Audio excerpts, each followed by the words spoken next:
What keeps you going? Where do you get your motivation?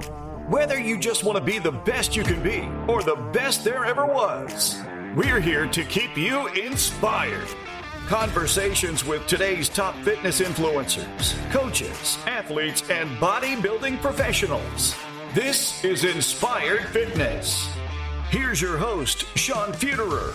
Welcome to the Inspired Fitness Podcast. This episode is sponsored by Flexogenics. Every year, thousands of people undergo unnecessary joint and knee surgeries. Flexogenics was created to offer the very best in non-surgical solutions that allow you to get back to doing the activities you love. Before deciding on surgery, schedule a consultation and explore non-surgical options. I have personal experience with Flexogenics to treat osteoarthritis and tendon damage. I can confidently endorse their hyaluronic acid and PRP solutions. All right, welcome back to another episode of the Inspired Fitness Podcast. I'm joined today by my co-host, IFBB Pro, Kimberley Helm, along with our very special guest, IFBB Pro and Kim's best frenemy, Felicia. Is it Livezey? Live easy. Live easy. You can say it like that if you want. No, but it's Livesy. Livezey. But I like that one. I like that one too, actually. I like that one. You can find Felicia on Instagram using @IFBB_Felicia_Livezey. Livezey. So Felicia, I've been looking forward to this conversation for a while now. So thanks for joining us. Yeah, of course. Now, you've known Kim for quite some time. In fact, you're quite good friends and competitors. Oh, yeah. As I understand it, the two of you used to train together. You went to nationals together. You tuned pro on the same day, and you competed in your first pro show together. Oh, yeah. What's it been like competing against your very good friend? I wouldn't say it's competing against her, but it's more like competing with her, I guess. I don't know. I remember when I won the Orlando show, which was my very first pro show, they did an interview afterwards. And I told them, like, if you can find a friend to push you and compete with, I highly recommend doing it. Because that's all Kim's been, is just supportive and pushing me. And it's been probably the best experience I think anybody could ever have. I know it has been for me. If you can have a friend like that to run with you. And Kim always, she says this one phrase, and Kim, I don't know if you remember saying it to me, but she's like, you always need a rabbit to chase. And Kim and I have been each other's rabbits to chase in the gym. And I appreciate that. And I feel the same, obviously. And it's one of those things where, like, Felicia and I was trying to remember the first time we met, Felicia, and I was trying to think, and I don't remember the exact instance when we met. I remember. I do. So do you do? When was it? I do. Were we at the gym? No, we did not know each other, but you actually handed me my trophy for the Palmetto show. That's the first time we technically met in person. That's amazing. That's amazing. And then when I probably wasn't really, I didn't know that we would be together, like, training and get to know each other, best friends. And we got close really, really fast. And when we met, I remember the first time I met Felicia, and I didn't know anything about her. And I was thinking, this girl is not only a stunning, like, she's just a beautiful woman. She has a phenomenal physique, but I remember being so impressed with your work ethic, and you and I hit it off pretty quickly. And I knew that we would end up training together and pushing each other. And that goes such a long way. I think, we've been able to, when we train together in the gym, and now, so Felicia used to live in North Carolina, and now you're in Tennessee, right?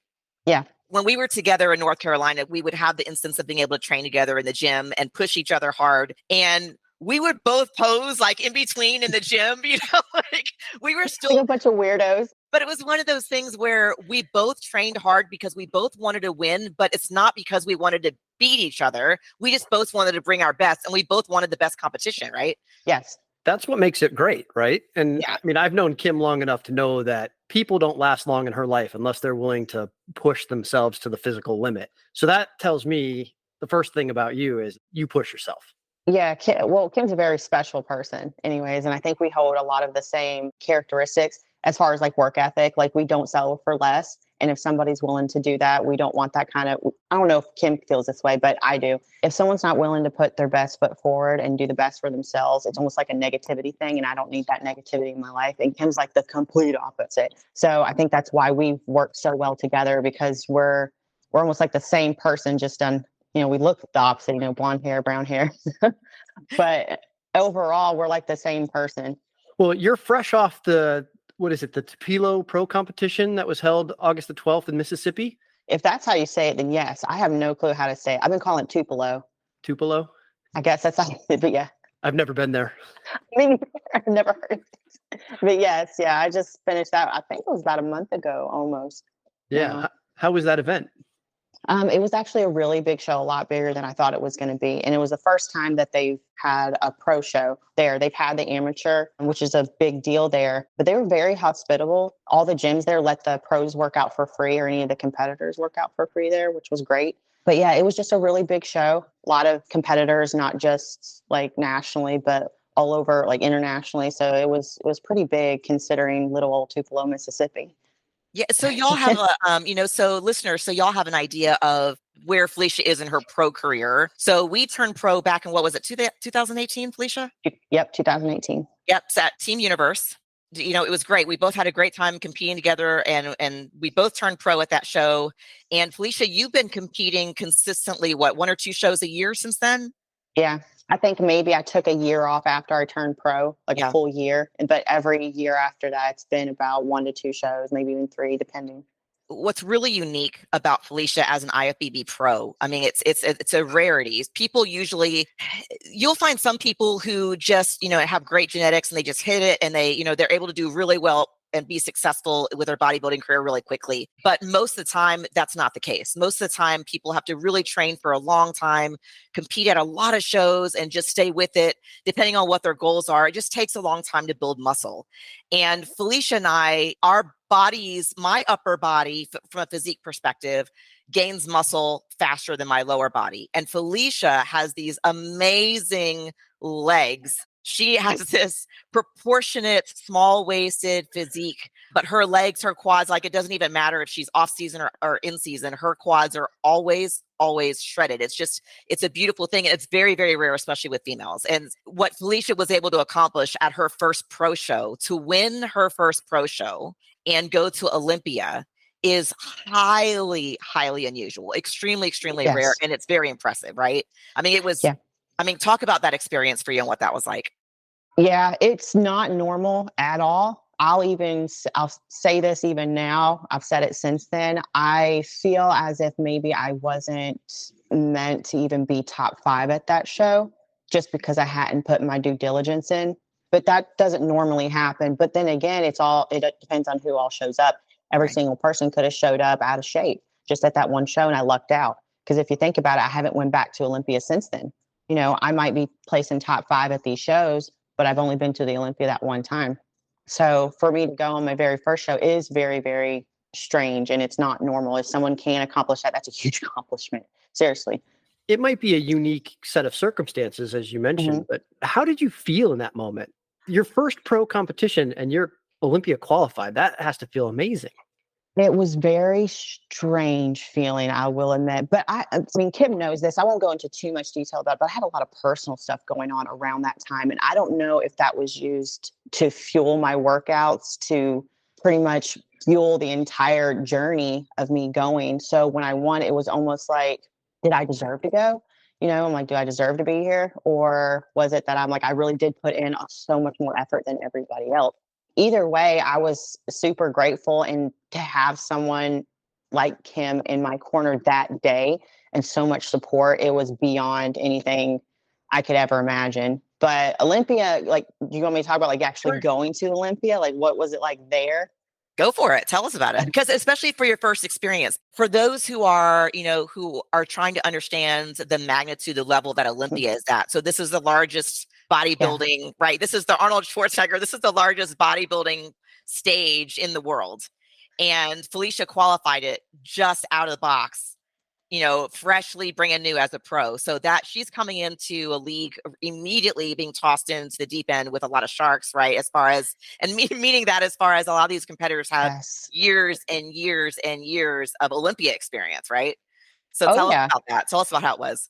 Well, it definitely felt like I was an oddball out. I didn't know anybody. I wasn't really big into the fitness industry as far as like knowing people and networking like that. Cause I'm from a little town in North Carolina where I was the fittest person within 3 counties. So when you go to this international stage and you're looking around, everybody looks not good, not great, not awesome, but they all look phenomenal and unreal. Every single one of them. And not one person was, in my opinion, out of shape or had a weakness. except for myself. So it's almost like a mind, I don't want to say a curse word, but it's like a mind F almost. You don't expect it because you're so used. Me, I was so used to seeing NPC level physiques. And then I get to the Olympia stage and it's the best of the pro physiques. So it was very humbling to say the least. And I was humbled at the Olympia for sure. One of the craziest things I remember is when you're walking to do all of the signings and like autographs and you meet the pros and everything. There are people lined up on the side with like kind of like the red velvet links that you would see at like the Grammys or something. And there's a red carpet that goes up the center. So you have tons of people lined up on each side taking pictures as you're walking up. And I'm like, and I don't know if anybody knows who I am, but hey guys. And I kind of did the pageant wave, like, hey. I wasn't sure what to do with my hands at all.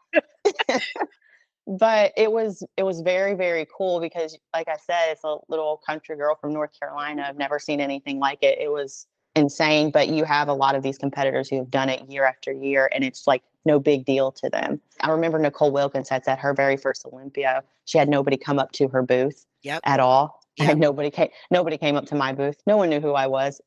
So, which was still fun, but I had a lot of people there. Like I had Adam Waddell with Silverback crew there helping me. My coach was helping me at the time. So it was a fun experience. Yeah, he was actually at our first pro show too. Yeah, he was.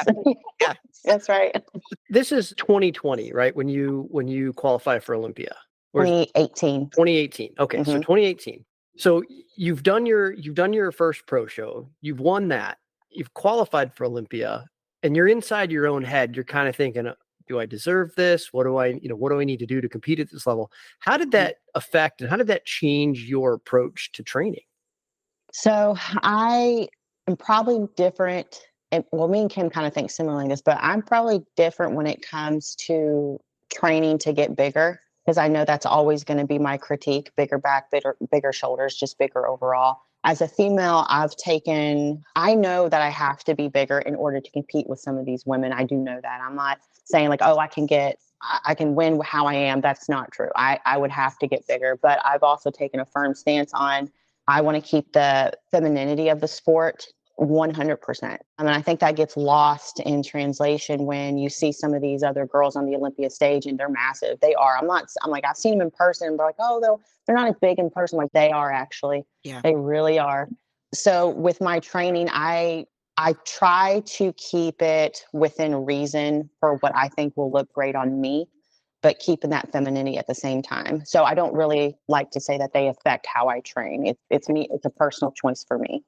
I understand that. I don't know about competing at a professional level. I haven't done it, but training to feel good, training to look good when you see yourself in the mirror, that's important psychologically, right? That should be everybody's motivation. Yeah, and Felicia, you and I have talked about this so many times over the years. Like it's God, it's so hard to find to stay centered. You kind of go back and forth. I don't know if you've done this, Kim. I know we kind of talk about. Sometimes I'll just kind of throw my hands up and be like, screw it. I'm just gonna get as big as I can, But you have to sit back and think like long term. Yeah. I look at some of these women have been doing it for years, and you look when they start getting in their mid 30s, their 40s, their 50s, and there is nothing about it that makes me scream like, I want that. And I'm not saying it to be mean or, judging anybody because that's what they prefer, but you really have to do some deep dive into yourself to figure out what you want long term. Because winning a trophy is great, but it's not good enough to sacrifice my femininity. It's just not. It never will be. So you just have to figure out what you want. So I'll ask this for both of you because you've lived this life for a number of years now, but for the competitors that go from show to show to show and they don't really give themselves time to recover or grow or even relax, right? That takes a really hard toll on your body. Felicia, I'll ask you. So you're coming off of the show just not even a month ago, right? You have to go through a bit of reverse dieting and you have to manage your nutrition to get back to your normal calorie levels. Yeah. What's that been like for you? And how long will you maintain that before you start prepping for another show? The reverse diet used to be very difficult, as an NPC competitor. I think that's where people struggle with it the most. The more shows that you do over time, and if you're on like a national level or a pro level, it does get easier. Reverse dieting does get easier. I think the lowest I was at this last show, which has been the lowest I've ever been, was like 1,200 calories. That following week, I was already bumped up, or now I'm at 2,500. So we did jump pretty quickly, and I'm still within 6 pounds of my stage weight, which is strange, actually. But it hasn't been that difficult. I did get into some trouble before in the past when I was an NPC competitor, where I would just eat everything I could get my hands on. So reverse dieting is very, very important because you can cause damage to your kidneys, you can get edema, joint issues, like heart issues. Because some people do take some hardcore diuretics, and if you're not, reverse dieting and your water consumption isn't under control, you can really harm yourself. I don't care what anybody says. This is not a super healthy sport in many ways, and this is part of it that's not. So you do have to be very careful with it. And I will say, I remember this, Felicia. I don't know if you remember this or not. Felicia, her body is just a machine. Okay. So her body processes food really, really well. My body does not process food as quickly as Felicia's body. So we would be sitting there the night before, and I remember this when we turned pro. I remember this at Nationals in New Jersey. And the night before, we were out to dinner because it was okay, let's figure out, what do we need to eat the night before? And Coach was telling Felicia, like, okay, I want you to eat. I think she had like a burger and fries and like a milkshake, right, or something like that. Yeah. And Coach is like, not for you, for me. You get nothing. You not so much, And I was 7 almonds and a glass of water. Pretty much. I felt so bad because Kim's just sitting there with a big old smile on her face, just like, but I was like, go for like what? Yeah. That's how it goes. It's one of those things where, you have to respect that everybody's body is different. And Felicia's body needs those, she needed certain things to look full with her muscles. And my body, if I had anything outside of the norm of what I usually ate, it did not know how to process it well. It didn't do much. It didn't do well with it. We would, like tease each other, like we would give each other a hard time, but it was all in fair play. And we knew that we had to go about whatever worked for each of us, but I remember it was good times when you know somebody for years and years and you get to have these great moments with them and you share the losses together, right? You share the times where you're like, man, you throw your hands up in the air. It's not the result that you wanted. You don't know what to do. We still talk and ask each other questions. Hey, here's a progress pic. How am I looking? Or, here's this. What do you think? And get each other's opinion because we have so much respect. I think I do it at almost every show. I know I did it this last show. Yeah. I bug Kim a lot. Kim, what do you think? What do you think of these calories? Are they too low? Yeah. But isn't it fascinating? We talk to athletes in a variety of different sports. We talk to Kevin, who does the obstacle course racing, for example. Right. The way that he has to approach nutrition to fuel performance is so different than the way someone who's competing in bodybuilding has to approach it, right? You're actually depriving your body of the essential nutrients it needs to function properly to get a particular look. It's and Felicia, you can, add your 2 cents on this, in the bodybuilding world. And again, I'll say, there's any sport, I truly believe this in my heart, that any sport at a pro level is damaging to a certain extent because you're taking your body to an extreme. It doesn't matter what it is, you're taking your body to an extreme that it's not normal because it's rare, right? So it's one of those things where you have to have a really, really good coach and a really good head on your shoulders to ask the right questions and know, how do we do this the healthiest way? When we were talking with Kevin, who Donahue, who does obstacle course racing, his diet was very, very different and not quite as regimented. And he was very much a fan of healthy fats, versus carbs. And there are some people in the bodybuilding world who will do more healthy fats than carbs and some who will do more carbs than healthy fats. But for us, it's a very regimented program where you're not starving yourself as in you're only eating once a day. I think a lot of people have that misunderstanding. Yeah.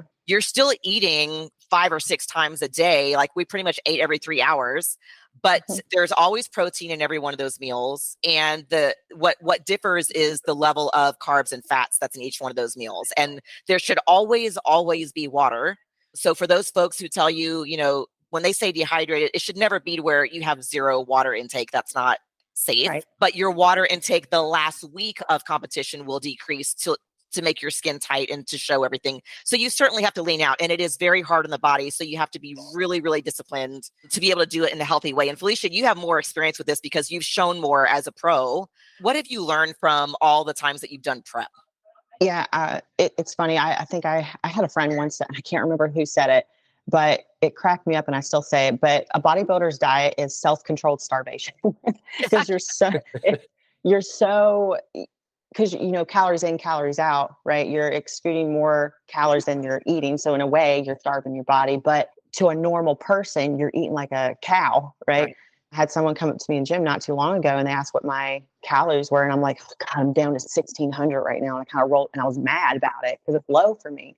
And they're like, wow, that's kind of high. And I was like, well, how much are you eating? They're like 900. And I'm like, God, I'm like, what? I'm like, how are you alive right now? How do you survive on that? Again, I think when you do it as often as I do, the preps do get easier. You figure out what foods work for you the best and what ones don't, how many calories work for you better and which, how much doesn't. My body fuels and looks better on more calories, and I'm very carb sensitive. So I can either carb up easy or I can over carb very easy. And then some people are more fat sensitive. So it's more like a trial and error. And that's kind of how I've been for the past 4 or 5 years, is a lot of trial and error. Because after I won that Orlando show, I've always considered myself the one show wonder. I want to do one show a year, win it. And if I don't, I'm going to wait another year to do another one. That's always been my logic, because prepping is very hard on the body. And I tell people who want to do 3 or more shows a year, I'm like, that unless they are back to back, I'm talking about within a month of each other, all 3 of them. Right. So weekend to weekend, I'm not a huge fan. I think it really hurts the body if it's a month or more later. I think it's very detrimental to the body. I think your body shuts down. That's what happened with Olympia. I had a 4 or 5 month gap between my win and then Olympia. And that prep was completely just, your body can't prep for that long and stay in a healthy state. It just can't. So doing shows close together is a good idea. A lot of trial and error. As far as water pulling can be dangerous unless you do it right. But water is weird for me. I've done where I've drunk 2.5 gallons 10 days out and then got down to a half a gallon, which is a lot of water, the day of show. Strange. But I've also done ones where I've drunk no water the day of show. They've both worked for me. It's hard to say because I feel like my body's so strange in different ways. But most of the time people do kind of titrate their water down until the day of show, and then they'll sip. And I've always heard that people sip what they pee out. I know it's weird, but if you pee something out, you need to replenish it because it keeps your muscles full. Mm-hmm. This sounds like it would be a very good lesson for somebody who is an amateur looking to turn pro. Oh yeah, it's a good lesson for anybody. For both of you, what were some of the key lessons you learned making the jump from amateur to pro? We should clarify for those who don't understand that NPC is the amateur circuit and IFBB is the pro circuit, and they're under the same federation. I would say the biggest difference is bigger does not equivalent to better. Just because someone is bigger than you does not mean they look better than you. Kim is a great example. Well, me and Kim both, we're very small and petite. We have very small frames. Kim has this very mature, dense, thick tenderloins on her back.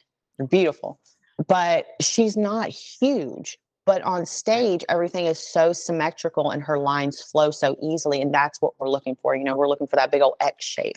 We're talking about figure for those of you who are wondering. Yeah, sorry. Well, even across all standards. True. The V is for everything, right? Absolutely. Yeah. It's just the V or the X is just so aesthetically pleasing to the eye. Like me, I have very flat shoulders. They don't round out, kind of like these boulder shoulders that some of these women have. But I have a really good taper and a small waist and these big, I guess, tenderloin legs. And it helps me because it makes everything look aesthetically pleasing and symmetrical. Again, just because you're bigger, that doesn't mean that it looks good. And I think a lot of girls who are in the NPC, who are jumping to nationals or the IFBB league, they think that they have to be bigger. So they'll pound whatever supplements, they'll pound food, they'll do whatever it takes to get bigger. And then they'll lose sight of that symmetry and of the aesthetics of figure. And I see it all the time, and it's really sad. Everybody has different strengths and weaknesses. Felicia, you keep hearing me talk about, she has a beautiful physique, and to me the standout feature is always going to be her quads. And she has a beautiful, what we call a sweep, which is a curvature on the outside of her thighs. It makes her physique have this beautiful shape, and it looks wonderful, balanced with her upper body proportion. And that's something that was very, very hard for me to get. My legs I would have to train them twice as hard, and I could not necessarily gain the same look or size that Felicia had in her legs, but I could come up more in what my strength was, my back. So I could work and bring a feature in my back to where, that's something that I could focus on because that was my strength.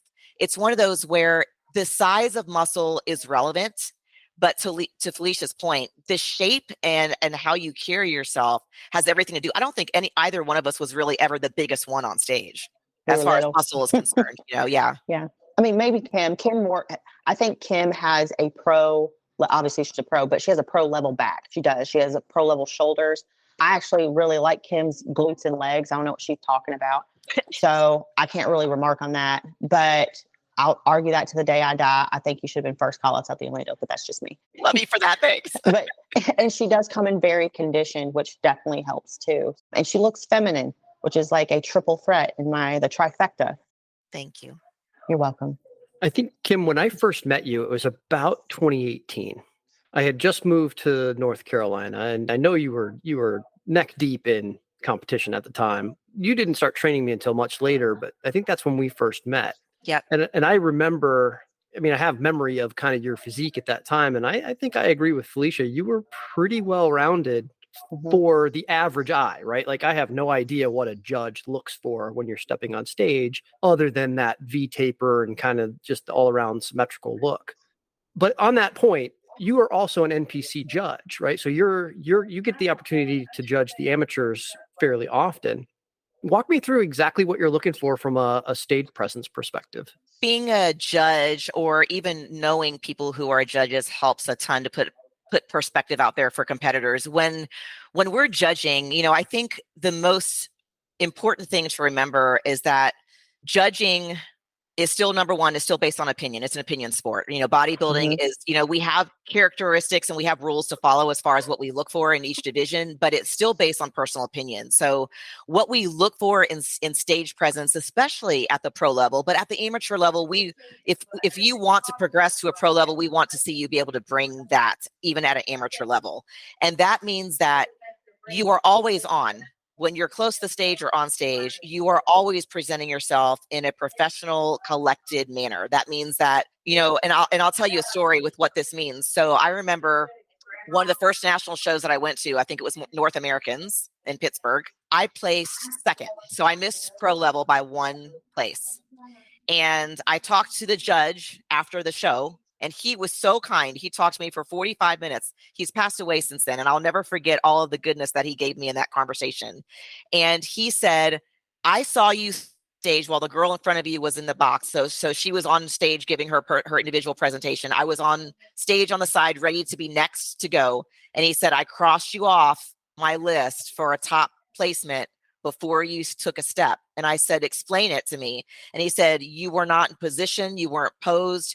You looked nervous. You were looking down. You weren't put together. You looked like you were still an amateur. And we want you to be at the level, because once you turn pro, you have to be at that level when you hit the pro stage. You have to understand that you're bringing a package. You are always being watched. So it was a very valuable and hurtful lesson that I learned early on.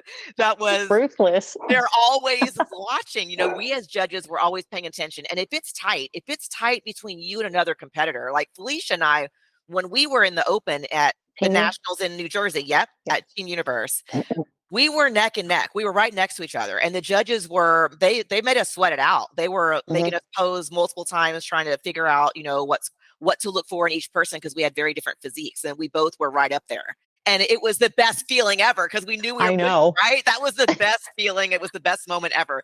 One of you is walking away with a win. Yeah. Well, Kim had already won first place in Masters. So you had already won your pro card. So Felicia only had open, right?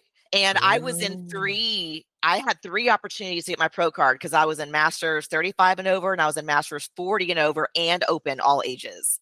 So I had won my pro card already in both of the Masters, and then I was an open. And was about to win another one in open. See what I'm saying? It's just ridiculous.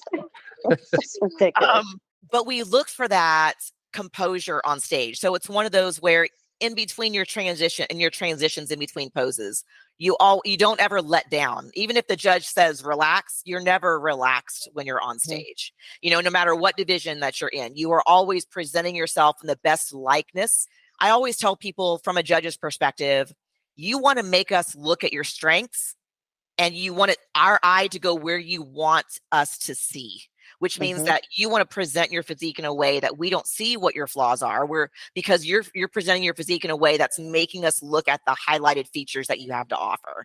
And that's what separates people who advance faster are usually, obviously you have to have a good physique and leanness and conditioning, but those folks who can maintain themselves. Felicia has beautiful, beautiful stage presence. She has a great walk that she comes out. She takes her time. She doesn't get rushed when she's on stage. She takes her time and hits her poses. Once you hit your pose, you hold it for 2 seconds, long enough for photographer to catch a picture, judges to look at you, but not so long that we can pick you to pieces. We want to go, oh, wow, look at her quads. And then by the time we go, okay, what's next? What's the flaw that she's moved into her next pose, right? It's so funny that you say that, Kim, because when I was test judging and then fully judging for some of the shows in Tennessee, I always as soon as a girl hit her front pose in the box, I would look right over to the girl who was coming next and see how she was standing. See? And I didn't do it on purpose. It was just something natural because I wanted to know if she's ready. Is that the trick when you're in the box, you're on next? Are you kind of mirroring the same poses as the person on stage? I want someone to be excited about what's to come out while someone else is standing out there. I want them to be thinking of me about to come out versus the girl that's in the box. I've seen pictures, like when I go back and I look at pictures where we're all standing on the diagonals, I like to see how everybody is standing on those diagonals. So I've seen pictures of me where my lats are flared out and you could see the taper into my waist and then down to my legs, where other girls are literally standing there slouched over. Right. And I'm like, when judges, and when it's going by quick for the judges too. So when they're looking at the lineup and someone like me or something stands out because of how I'm standing and it looks nice and it catches your eye, that's what we want. Yeah. That's what a judge is looking for. So this takes me back to a conversation I had with Tom Allen, who's a men's classic pro here in Charlotte. He was comparing bodybuilding to other individual sports like running or swimming. He said something to the effect of, if you're focused on what someone else is doing, then you're not focused on what you should be doing. And that's going to be the reason why you lose. Does that hold true for you both? Definitely. You can get inside your own head watching somebody else's physique you think looks better than yours and how they're doing it. I don't know if you guys have ever done this, but I did it and it messed me up. But I saw a girl posing on stage and I was about to go out next. I'm like, man, I really like how she did this pose. I'm going to try it just on a whim. Here we go. So I go out there, completely blow it. I'm like, that did not work out because I didn't practice it. So I'm letting somebody else dictate how I'm going to present my physique. It made no sense. And I learned that today. So. Yes. And it's easy, especially in the bodybuilding world, because, there's a whole process. I will say this, the bodybuilding sports, the sport itself and going to competition is like no other. I mean, you have the spray tanning, and, there's the smell of spray tan in the air and, there's the whole process to it. And it's one of those things where, you're spray tanning with all these other people that you're going to be competing with. And so you have an opportunity to see, and backstage too, when you're warming up, if you don't pay attention to yourself, you can easily get into your own head where you're looking at other competitors backstage, and both ways. You can look at them, go, they look amazing. I don't know how I'm going to compete with that, and let it deter you. And you can look at somebody and count them out and go, oh, they don't look like they're in as good as conditioning. I got them beat. And then they get on stage and they pose the heck out of their physique. They hold themselves tall and lean and they blow you out of the water and you had no idea that it was coming. Felicia makes a very good point. You really have to keep your focus. Even when Felicia and I competed on stage with each other, we were, high-fiving like backstage and cheering each other on backstage. Like, how do I look? Am I pumped up? Am I ready? And then when we're on stage, I was doing my thing and she was doing her thing. And it's really until we were both like at the top, or when we competed and we knew that we were there, then I think there was maybe some hand holding and a hug after the fact, but really before that, it's still, you're two competitors, and you're both out there to focus on yourself and bring your best. And you have a duty and obligation, especially at the pro level, to bring your best self. And that means focus on you and give your best presentation no matter who else is with you. And that means if you're the last call out at a pro show, And what that means is that, you know that you're probably in the bottom 5 of the category, and your feelings are hurt because you've worked really hard and you've had the best prep ever. You still put on a smile and raise your chin up and bring your confidence for the finals. You don't let that stop you from showing back up and bringing your best self. Absolutely. Yeah. 100%. Those of you who are true professionals use that as motivation to come back better next time. You can't be perfect 100% all the time. Right. So you're never going to have a show where, Kim told me this, because the last Tupelo, Mississippi show was the worst placing I've ever had in my entire career. And Kim's like, I can name every single Olympian who has had the same placing as you. Yep. I can name every show where they've had the same exact placing. I'll give you a perfect example. The Orlando show that I won, Jessica, how do you say it? Is it Reyes or Padilla? Mm-hmm. Yeah. She got 3rd call outs at that show. She's top 2 at Olympia. Yep. Perfect example. Any given Sunday. Any day, man. Yeah, you can go from a high to a low one weekend to the next, literally. That's right. Literally it's the craziest thing. And again, like Kim said earlier, it's all about perspective from the judge. It's an opinion, right? Right. So the judges just so happened to like my physique out of them, but Olympia stage, they like Jessica's better. It's no fault of my own or her own. It's just, it is what it is. There's a number of different categories, right? You've got bikini, you've got figure, you've got all the way up to bodybuilding. And you guys have both settled on figure. Is there a particular reason why you have landed in this category? Go ahead, Felicia. I know my answer on this one. Go ahead. It's probably the same as yours. Obviously, because it's the best. No, because I like the athletic look on a female, but without overdoing it. I think bikini is, and I'm not meaning in a stereotypical way, but bikini is more, in my eyes, the traditional cheerleader or gymnast look, in my opinion. Figure would be a little step up for that. I like my girls thick. I like to look thick, and then I'm able to, maybe if I had to, defend myself in some way, shape, or form, and give somebody the 1-2 skiddly dap. And then I really like women's physique. I don't like how it's progressed to where it is now. Do I think those girls look gorgeous? Absolutely. It's just not my taste. But I think figure is a nice balance between athleticism and beauty and grace, in my opinion. That's why I like figure.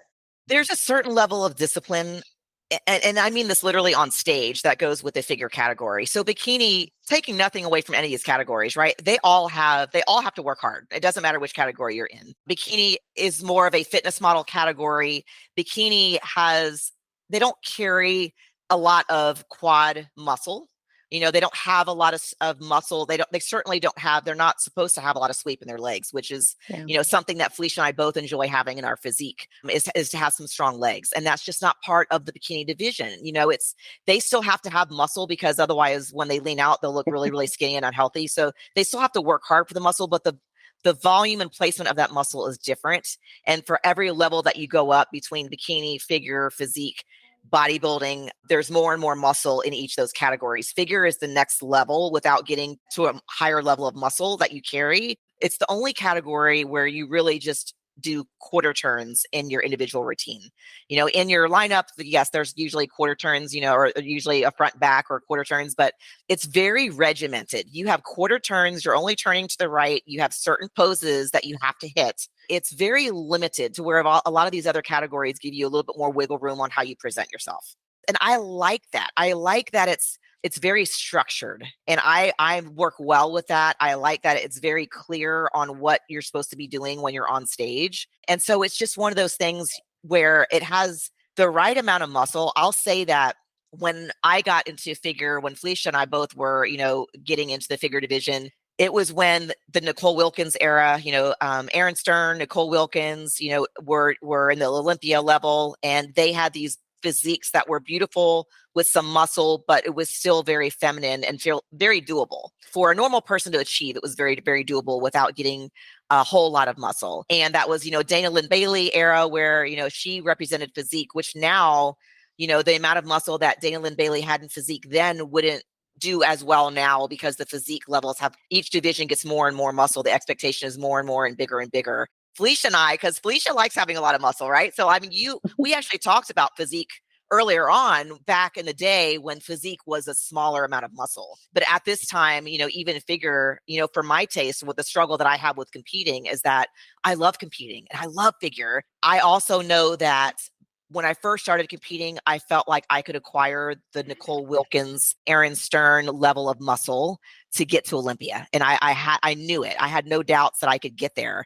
Now the level of the girls at the Olympia stage have more muscle than what I want for me. It doesn't mean it's wrong for them. It just means what I want for my body is a little bit different. So that's the struggle that a lot of folks have with these divisions, is that, people keep raising the bar. And, I don't think there's a single sport on the planet where the bar is not getting raised in every single sport with technology or swimsuits or whatever they're training with. It's just the name of the game. So it just makes it a little bit difficult.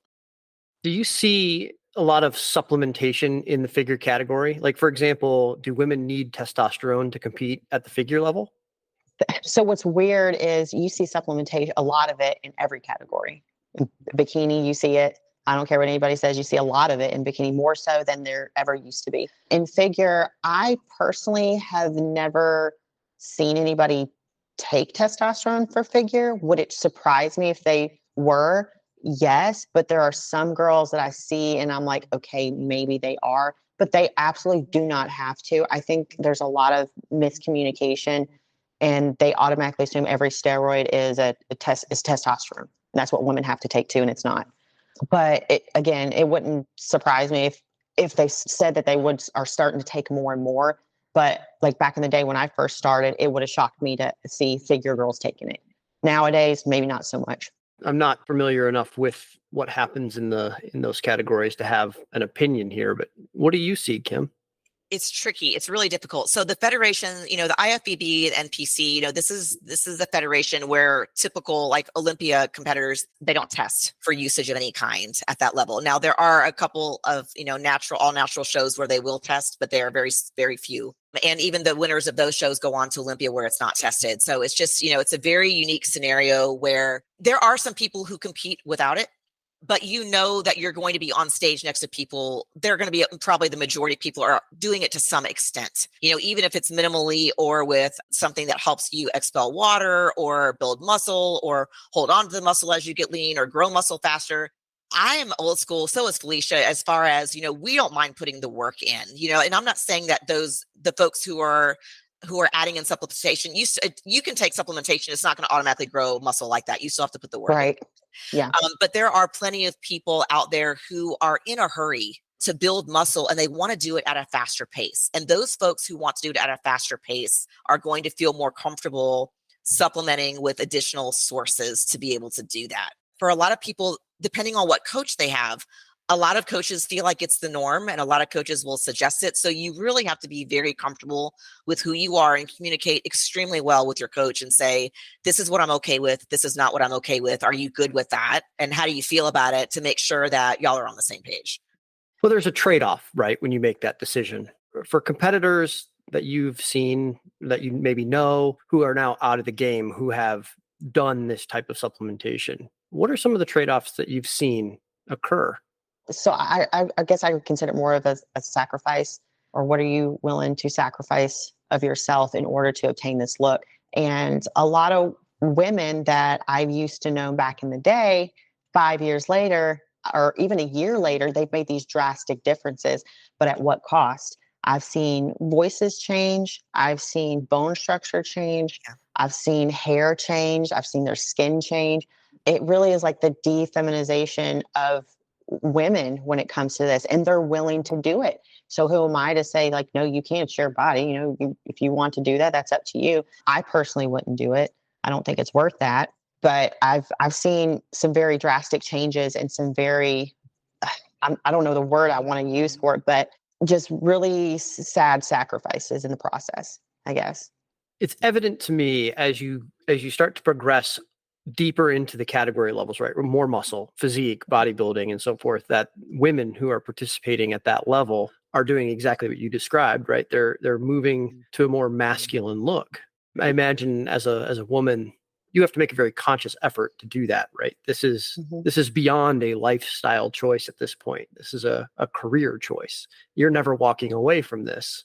Right. They're irreversible irreversible side effects that come along with these sacrifices. And I think a lot of these younger people in the NPC don't actually fully understand it. And Kim can definitely speak to this, but if you get put in with the wrong type of coach, even if you do express those things and they're still like overruling you on how you feel about it personally, I would hightail out of there. Yeah. Because they obviously don't give a crap about you or your health or long-term, effects of this kind of stuff. So it's really important, if you do find a coach, definitely question them about this kind of thing. There's nothing wrong with that. Don't follow someone blindly and don't ask questions. That's just crazy and insane. It's one of those things where at the end of the day, you have to be good with your decision, and you look to your coach because, you assume, you're giving them the benefit of the doubt that they have a certain level of knowledge to coach you. So you want to be able to trust them. So it's very important that you do the research to make sure that it is a reputable person and you have that conversation, because there's some coaches who will say, I don't think that you can make it very far without it. If you want to get to number one, Miss Olympia or whatever the case may be, Mr. Olympia, whichever, you're going to have to be comfortable with doing these things. Or, if you believe in your heart that you can do it all naturally, well, go for it. It doesn't matter age or, whatever. If you think you can do it and you have work that you can do what's right for you. Mm-hmm. And then your coach has to let you know if they're okay with that journey with you, and whether or not they're going to support you, because there's no point having a coach who isn't going to support you in what your desires are. Just to add on to that too, I think it's really important that your coach and you are very honest from the get-go about what your body is capable of. Yeah. And what your genetics can foreshadow about how you're going to look down the road. Like, you can't make your collarbone longer. I can't do that. I can't make my inserts of my lats different than what they are. If a coach is telling you we just got to get bigger, knowing full well that you can't make your collarbone longer, you can't change the insert, your legs or your lats or anything like that, then you guys need to put together a plan to make your physique look the best that it can with the genetics that you're given, right? And not overdo it. So that's a conversation I think all coaches and athletes need to have. Because we had to look at each other and know that we were competing against each other too. And Felicia's collarbones, it sounds crazy, right? We're talking about bone structure. This is genetics. This is not something you can't alter. I cannot physically make my clavicle longer. There's nothing I can do with that. Felicia's bone structure is wider across the top. She has a lot to work with that. And if she's wider, she has a little bit of an edge over somebody else who doesn't have as wide of a bone structure. But everybody has something that they have to work on. It doesn't matter. Everybody has a strength they can bring to the table, as long as you enjoy competing. Now, as a competitor, I still want to go in and win. I still want to do well, but I've also adjusted my view to understand that, okay, if I'm going to be up against some women who are able to outsize me with their mass because I have limitations on what I'm willing to do, I'm okay with that. I'm okay with going into a pro show. And if they're looking for bigger muscle, bigger size, and they want, they're looking for bigger shoulders, and on my physique, I want something a little bit less than that, I'm okay with a top 10 placement versus a number 1 placement. So you really just have to kind of find where you fit in and if that works for you when you're competing. If you're stepping on stage and another competitor has been willing to go to further lengths to achieve a particular physique, how do you deal with sort of I'll call it the disappointment of knowing that, you didn't place as well as that person because they did something that you weren't willing to do? Well, I don't even know if I would call it a disappointment. I know that there are girls out there who are, genetically gifted. What am I going to do? Be upset with God for making them different than me? No. But if those girls are willing to make those sacrifices and I'm not, the way that I look at it is that I've won in one area and they've won in another. Right. And I'm okay. And I remember telling Mike Valentino this because he had asked how I felt about my placing it was a show a few years back. I can't remember which one it was. I think he was the NPC chairman for North and South Carolina at one point in time. And I'm like, Mike, if I can make a statement by saying I want to be as feminine as possible in this sport, in the figure category, I don't mind placing top 5 or even top 10 every single show to get that point across. And that was my personal belief. So in my eyes, that's a win. If I'm placing top 10 and top 5 against these girls who are screwing, by lack of better words, but screwing up their bodies long-term, I don't see if that's a disappointment or a loss at all. It's a great way to look at it. It is very much a personal choice that not everybody has to agree with, but you have to understand what you're up against when you compete. And there are federations out there that are all natural. that you can compete in that either do, urine testing or lie detector test. And there are those formats that are out there. NPC IFBB is the largest federation. It has a huge amount of competition, and people who are true competitors probably are attracted to this federation because there are great competitors on stage. People really put the work in when they hit the stage, and when you work really hard, you don't want you don't want a participation trophy necessarily. You want to go in there and be against other people who have put the same value and work ethic into it as you did, and challenge yourself and see how you do with it. But I think Felicia said that absolutely beautifully, that it's not a disappointment if you understand what you're going up against in the beginning and you're bringing forward your best package. I don't think I've ever been beat where there was one time where, I was really frustrated when, sometimes you look at some other folks and you're like, gosh, they look great, but I really thought I had them beat in these areas. It's the Orlando show, isn't it? Wasn't it? Yes. But, I know it was her best physique. I kid you not. And some of the girls that were the first call outs, I was like, wow, like why? It was. But you know what? You have to respect that decisions are made by the judges because they see something that appeals to them. And, there are some judges where they may like a harder look, like your muscle looks harder and bigger. And there's some judges who like a softer, more feminine look.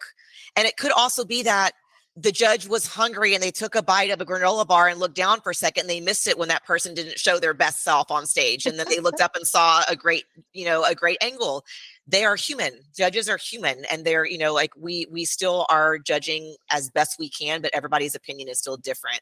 It is just part of the game that you have to be comfortable with when you go into it, and just be okay with bringing your best self. And then at some point you get feedback from the judges, and they will probably always talk to your amount of muscle, because that's one of the biggest qualifying features. Your shape, right? I think, Felicia, correct me if I'm wrong, shape and muscle. Would you think those are the top two? Shape, muscle size, symmetry. Yeah. Just make it all balance out. Yeah. That's like balance too. Yeah. If you're bringing your best package and they want to see something more, they might say, hey, I want to see your back thicker or your legs thicker. And if that's not the look you want, you kind of don't worry about that piece of advice and take the things, like your symmetry, you're probably a little bit bigger on bottom with your thighs than you are across your shoulders. Maybe you can work on that symmetry, and you'll go, okay, I'm good with that. Let's work on that. So you just have to kind of sift through, you talk through it with your coach on the feedback that you have from the judges, and you go, what's our game plan? What do we want to work on? And see if it's, see what's within reason. That's got to be difficult, right? To get that kind of feedback as a competitor, right? To your point earlier, judges are human. It's subjective. It's all opinion. And one judge's opinion is going to be different than another judge's opinion. So how do you truly know what to go work on, other than the things that you and your coach decide you need to go work on? Well, I think it comes back to what Kim said, the top 3 things that all judges are technically looking for. Again, it is like a personal opinion. Conditioning, I think, is a personal opinion. The length of conditioning that you have is a personal opinion. But overall, shape, muscle size, balance and symmetry, I think those are the main components of figure, or all the categories really. So I'll give you a good example. So where I have like that long collarbone, like Kim was saying, I also have really long insertions on my delts, which means I have to put on a lot of size to get that round and fullness in my delts. Right. So that is one thing that's not symmetrical or balanced in my shape. Now, Kim has shorter delts, or delt insertions. So she doesn't have to put on hardly any size at all for them to look big and round. That's just the genetic code that, God bless her with. So getting that type of feedback from judges, I try to take it with a grain of salt half the time, because I know my body, I know my genetics, I know what I need to do. So a lot of times I think judges word things not inappropriately, and I don't really know another word to describe it, but I wish they would use different verbiage when talking to these competitors, because they'll always say, hey, yeah, you need to get bigger delts, when in reality, maybe not bigger delts, maybe more mature, denser muscles, which just takes time. And some people are like, okay, well, now I got to, start taking more gear to get bigger. And then it just falls apart that way. But again, that's just my personal opinion on that part. The challenge there is that you're looking at a judging panel that's anywhere between 3 and 7, people, usually 3 and 5, typically, judges, and you have hundreds of competitors potentially in an amateur show, and at a pro level, nationals, you're having well over 1,000 typically competitors. And I mean, across all divisions. Okay. But you have this, typically the same judging panel. So those few handful of judges are trying to give feedback to hundreds or over 1,000 people. So, typically the time that they are able to spend on giving feedback is very limited. So they're going to keep it short and succinct. And if you need clarity, then you kind of have to be, assertive, I would say, about asking for what that means and, trying to get an understanding of it. And Felicia made a very good point earlier where, if you want to do multiple shows, she's very smart that she does them really close together while your body's in shape. You're not asking your body to, relax, then try to get back in it again. It's a lot of strain on your body. If you do shows back to back and you go and ask for judging feedback at one, and they say, they give you 3 pieces of feedback on what to work on, you go to the next show, and 2 out of those 3, you get the same feedback from the next judging panel, then you're probably onto something. That's something that's consistent, right? Where they're giving you consistent feedback. Then at that point in time, you have to decide if their feedback aligns with what your goals are personally.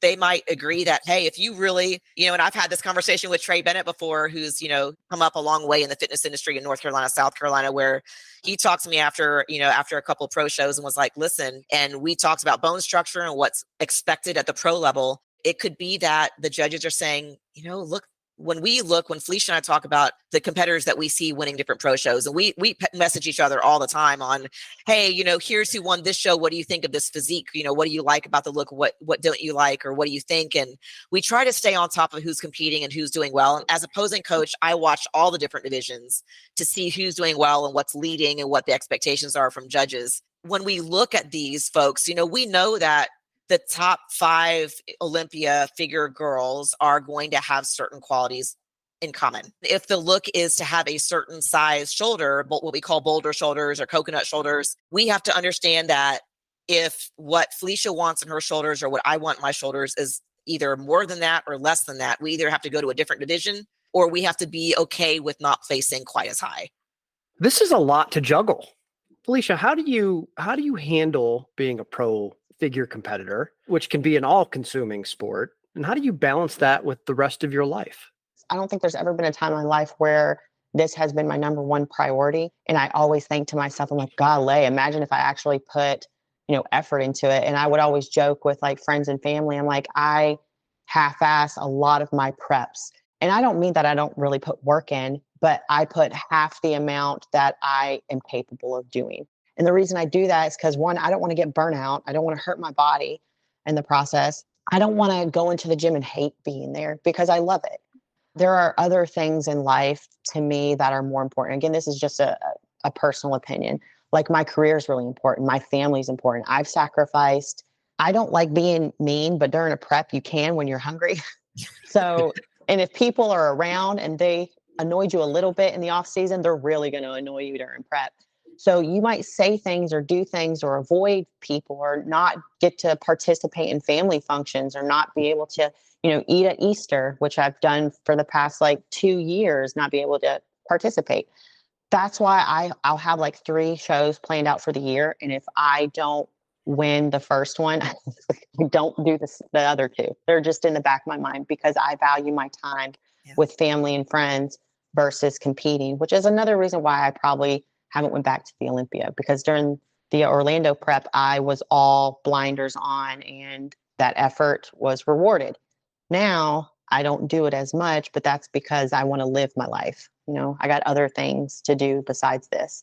And just to be clear, y'all, Felicia still holds her own. She's still hitting the top rankings. Okay. So when she gets on stage, she is pulling some high placements, just so y'all know. She's very modest and she will not brag on herself, but she walks on stage, and what usually happens, and I will be quite frank with this, is that you will hear when she hits her front pose and she hits those quads and they're feathered and beautiful and her lats spread and her width across the top, she will usually get some oohs and ahs from the audience because it is just really impressive. And the people that she has on social media will comment, I love that you are feminine and still bring muscle to the sport. That's what she does really well, and she has values that are in addition to appreciating bodybuilding.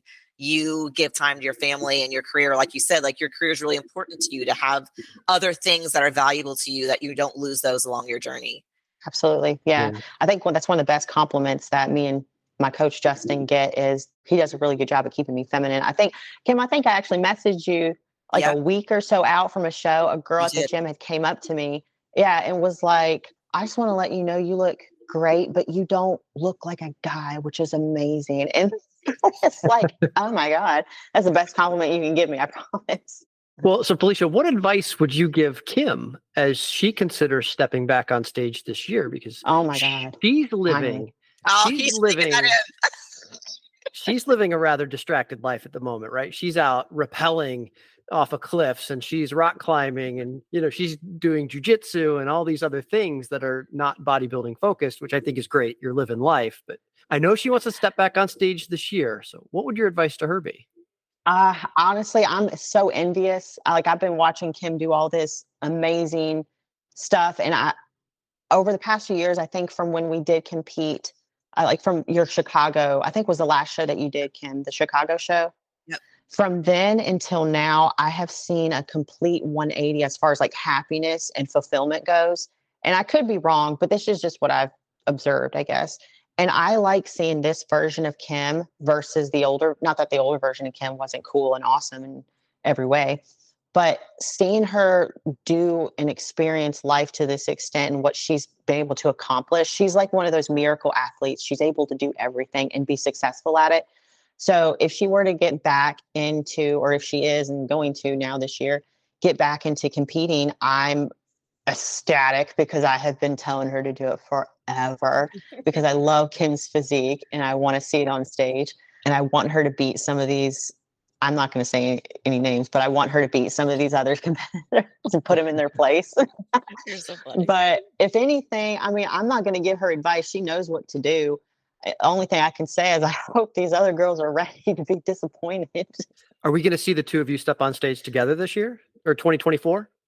I'm taking a full year off to work on some of the stuff that I got to work on for my physique. But Kim, if you're doing a show and you want to do it together, it's going to be just like old times. I'm ready for it. I Let's would do say it. if I still have some work to do on my physique because I do have a standard that I will hit. If I get on stage, I won't get on stage until I know I'm ready. But I would love it. That would be so much fun, Felicia. If we could do a show, that would be amazing. That would be awesome. I think we should go back to do the Orlando show. Ooh, we could totally do that. I know. Nostalgia. When is that? 2024. When is that? I don't think it's out yet. I don't think the schedule's out yet. Yeah, they've changed some of the dates, so it's not the same date that it was before, so I'm not sure. I'm considering this a formal challenge. No. With anybody else, I'd be like, challenge accepted. With Kim, I'm like, oh crap, I didn't have it. Now she pushes me. That's the one. That's what's so great is that Felicia pushes me because she looks so amazing, and I know that she brings it to the stage. So it's an incentive for me to work hard, and we have so much fun with it. Well, Felicia, it's been an absolutely inspiring conversation. I want to thank you for talking with us. I know you talk to Kim all the time, but for me, this was great. So thank you for that. Thank you for having me. This has been awesome. I will love to check in with you as we get further down the road, or as you get further down the road, hit some of your goals, and you're looking to step back on stage. Maybe we'll check in with you. Oh, yeah. Join us again next time for the Inspired Fitness Podcast. Until then, we wish you a healthy mind, a healthy body, and healthy habits. We'll see you next time. Thank you for listening to Inspired Fitness, leading you to a healthy mind, healthy body, and healthy habits. To stay inspired, visit us at inspiredfitness.net. That's INSPIRD.net. Until next time, stay inspired.